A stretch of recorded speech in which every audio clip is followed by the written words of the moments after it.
Nicole, let me start with you. As you know, New Federal State, you're the alternative, government in exile or proposed government in exile for the Chinese people, for Lao Beijing. We're the number one supporters of that movement. I'm one of the co-founders of the group. We fully always support the Chinese people trying to get away and get to freedom.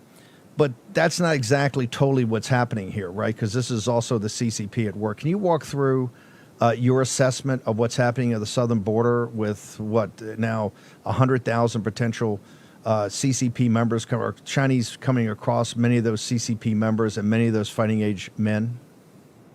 Well, absolutely. First of all, Mr. Bannon, and the War Room has been most important critic of the CCP's government policy and the global elites' trade policy with the CCP. And you have been the voice of the Chinese people who have lost their own voice.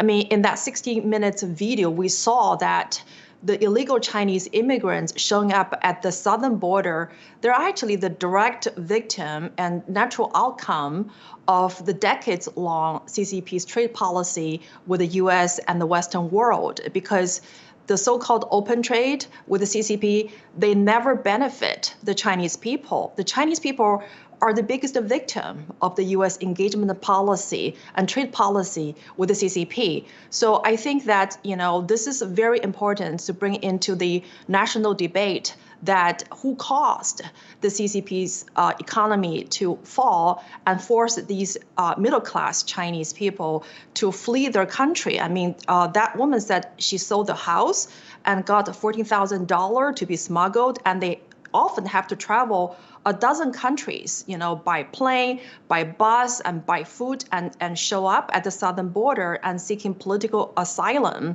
And so I think this is a much profound question than just the open border policy. This is the trade policy and economic policy that the U.S. has been condoning and engaging with the CCP.